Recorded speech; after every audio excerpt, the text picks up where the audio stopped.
আসসালামু আলাইকুম। Advanced learning একাডেমির পক্ষ থেকে সবাইকে জানাই অনেক অনেক শুভেচ্ছা ও অভিনন্দন। সুপ্রিয় সপ্তম শ্রেণীর শিক্ষার্থীরা, আজ সমাধান করব তোমাদের গণিত বইয়ের অনুশীলনী 11 অর্থাৎ তথ্য ও উপাত্ত এই অধ্যায়ের অঙ্ক নং 12। এটা দেওয়া আছে তোমাদের 2026 সালের গণিত বইয়ের পৃষ্ঠা 168। তো এখানে দেখো 12 নং প্রশ্নে দেওয়া আছে কোনো এলাকার 35টি পরিবারের লোক সংখ্যা নিচে দেওয়া হলো।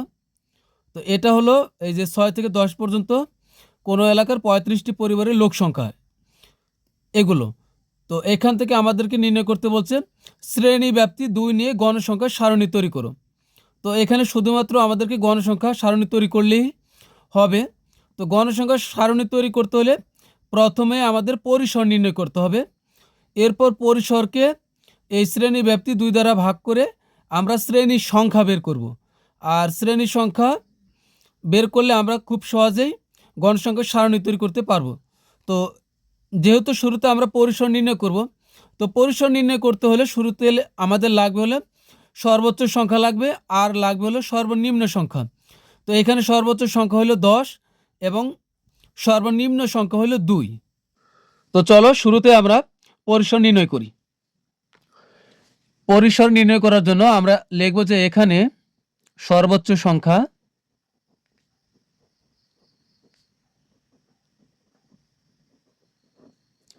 সর্বোচ্চ সংখ্যা 10 এবং সর্বনিম্ন সংখ্যা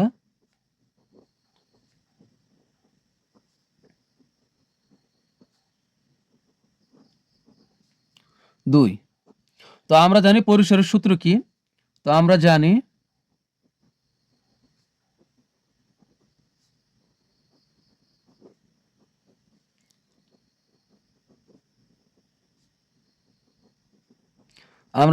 পরিসর সমান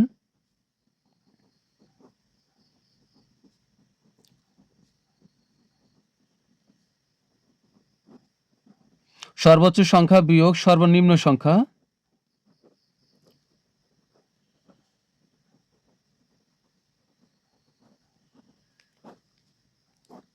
যোগ 1। তুমি এখানে চাইলে লিখতে পারো যে সর্বোচ্চ মান বিয়োগ সর্বনিম্ন মান, তাও কিন্তু হবে। তো এখন আমরা মান বসাই, এই সমানের জায়গাতে সমান দিব। এখানে সর্বোচ্চ সংখ্যা হলো 10 আর সর্বনিম্ন সংখ্যা হলো 2। এরপর ব্র্যাকেট দিয়ে যোগ 1 লিখব। তো 10 থেকে 2 বিয়োগ করলে হবে 8, 8-এর সাথে 1 যোগ করি তাহলে হবে 9। এটাই কিন্তু আমাদের পরিসর। তো এখন পরিসরকে আমরা শ্রেণীব্যাপ্তি দ্বারা ভাগ করব, শ্রেণীব্যাপ্তি 2 দ্বারা। তো এখানে কিন্তু আমাদের উল্লেখই আছে শ্রেণীব্যাপ্তি 2 নি, শ্রেণীব্যাপ্তি 2। তো শ্রেণীব্যাপ্তি 2 লিখব যে শ্রেণীব্যাপ্তি 2 নিয়ে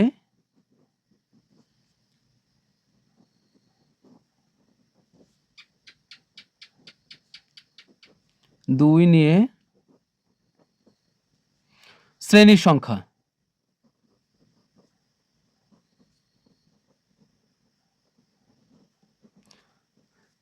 শ্রেণীর সংখ্যা বের করার নিয়ম হলো পরিসরকে শ্রেণীব্যাপ্তি যত নিব তত দ্বারা ভাগ করতে হবে। তো এখানে আমাদের পরিসর হলো 9 আর শ্রেণীব্যাপ্তি হলো 2। তো 2 দ্বারা 9কে আমরা ভাগ করি। আচ্ছা, ভাগ আমি নিচে করতেছি। 2 দ্বারা 9কে ভাগ, তাহলে কত হবে? 2 দ্বারা 9কে ভাগ করলে 4.5 হবে। তো 4.5। আমরা কিন্তু শ্রেণীর সংখ্যা কখনোই দশমিক আকারে রাখতে পারবো না, এটাকে পরিপূর্ণ সংখ্যা লিখতে অর্থাৎ পূর্ণ সংখ্যা লিখতে হবে। তো 4.5, তো এখানে 4.5 বের হয়েছে, তাহলে এখানে আমরা এই 4-এর পরে যে সংখ্যাটি তা লিখব, অর্থাৎ 5 লিখব। এখানে যদি 5.5 বের হতো সেক্ষেত্রে আমরা লিখতাম হলো 6, অথবা এখানে যদি 7.5 বের হতো সেক্ষেত্রে আমাদের লিখতে হতো 7-এর পরে 8। তো এখানে লিখবো হলো 5। তো এটা আমরা সমান চিহ্নটা একটু বাঁকা করে দেব, এর নাম হলো প্রায় সমান। প্রায় সমান 4-এর পরে কত? 5, অর্থাৎ প্রায় 5। সুতরাং শ্রেণীর সংখ্যা হবে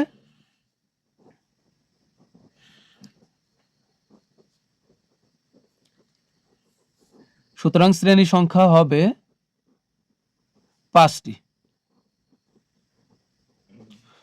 এখন আমরা গণসংখ্যার সারণী তৈরি করব। তো সারণী তৈরি করার জন্য আমাদের কয়টি শ্রেণী লাগবে? আসলে শ্রেণীটা কি? শ্রেণী হইল আমরা যে এইভাবে দাগ টেনে ঘর করেছি এগুলো হলো শ্রেণী, মানে এইভাবে কয়টা ঘর লাগবে এটাই হলো শ্রেণী। এখানে আমরা লিখব যে শ্রেণী ব্যাপ্তি 2 নিয়ে,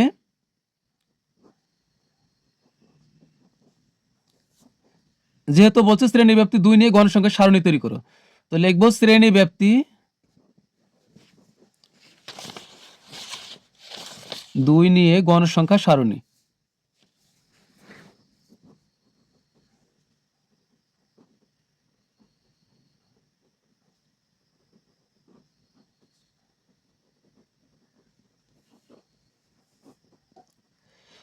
তো গণসংখ্যার সারণীতে আমাদের কয়টি ঘর লাগবে, মোট শ্রেণীর সংখ্যা কয়টি লাগবে?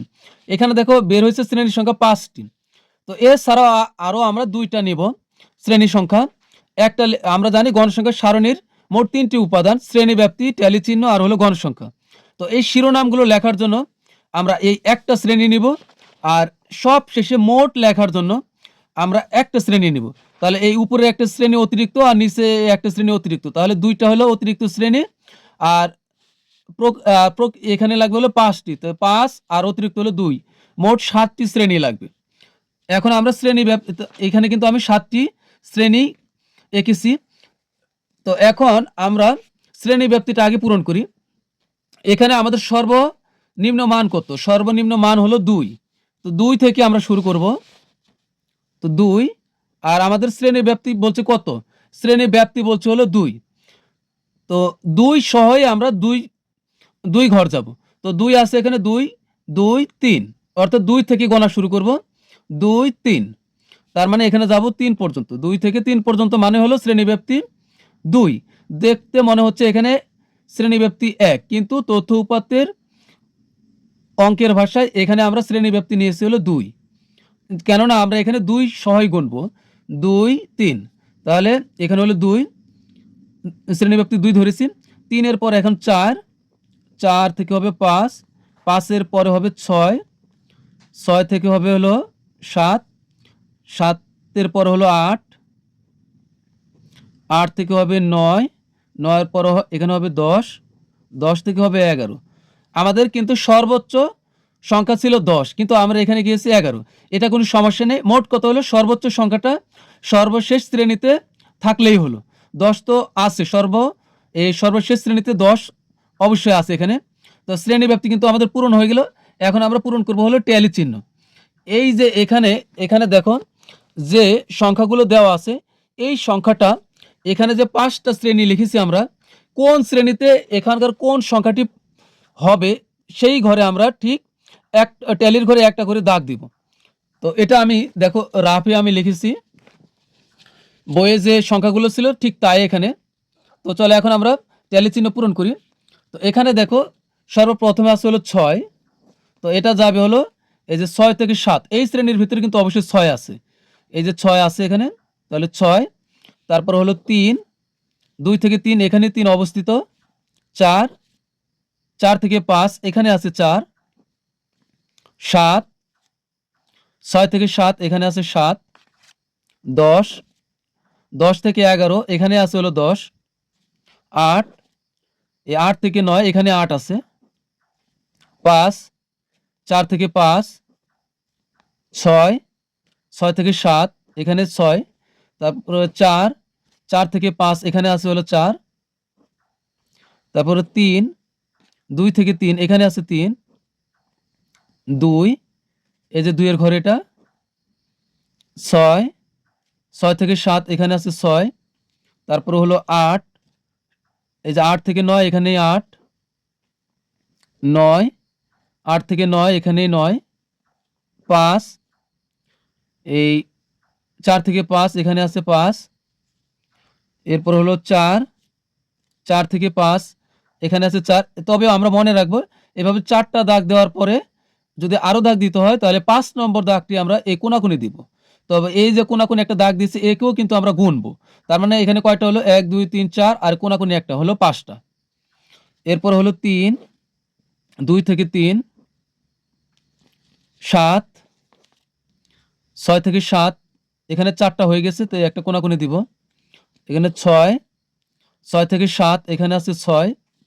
5, 4 থেকে 5 এখানে আছে 5, 3, 2 থেকে 3 এখানে 4টা হয়েছে, এই কোনাকুনি দিব একটা, 4, এই যে 4 ঘর এটা, 8, 8 থেকে 9 এখানে আছে 8, 5, 4 থেকে 5 এখানে আছে 5, তারপরে 9, এই 8 থেকে 9 এখানে 4টা হয়ে গেছে, এই কোনাকুনি দিব একটা, 5 নম্বর, 3, 2 থেকে 3, তারপর হলো 5, 4 থেকে 5 এখানে হবে 7, 6 থেকে 7 এখানে আছে 7, তারপরে 6, 6 থেকে 7, 9, 8 থেকে 9, তারপর হলো 5, এই 4 থেকে 5 4টা হয়ে গেছে, একটা দিবে এভাবে, 8, 8 থেকে 9 এখানে আছে 8, 4, 4 থেকে 5 এখানে আছে 4, 6, 6 থেকে 7 এখানে আছে 6, তারপর হলো 10, 10 থেকে 11 এখানে আছে হলো 10। তো ট্যালির ঘরে যা হয়েছে ঠিক আমরা সেটা সংখ্যার আকারে গণসংখ্যার ঘরে লিখব। তো 5 আর 1 হলো 6, তো এখানে হবে 6, 5 আর 5 10 আর 1 হলো 11, 5 আর 4 হলো 9, এখানে 5 আর 2 হবে 7, 2। তো এটা হলো মোটের ঘর। এখানে কিন্তু গণসংখ্যা যোগ করলে 35 হবে, যেহেতু আমাদের এই অঙ্কেই দেওয়া আছে কোন এলাকার 35টি পরিবারের লোক সংখ্যা নিচে দেওয়া হলো, তার মানে হলো আমাদের গণসংখ্যা হবে 35। তো এগুলো আমরা যোগ করি, 11 আর 6 হবে 17, 17 আর 10 হলো 27, এক বাদ দিলে হবে 26, 26 আর 7 হলো 33 আর 2 হলো 35। তো এখানে কিন্তু আমাদের 35 বের হয়েছে। তাহলে এটাই কিন্তু আমাদের গণসংখ্যা সারণী তৈরি হলো। তো প্রিয় শিক্ষার্থীরা, আমাদের কিন্তু 12 নং অঙ্কটি সমাধান হয়ে গেল। পরবর্তী ক্লাসে আমরা সমাধান করব হলো 13 নং অঙ্কটি, এবং ধাপে ধাপে আমরা সবগুলো অঙ্কই সমাধান করব। পরবর্তী ক্লাস দেখার আমন্ত্রণ জানিয়ে তোমাদের কাছ থেকে বিদায় নিচ্ছি। তোমরা সবাই ভালো থাকবে, অনেক ভালো। আল্লাহ হাফেজ।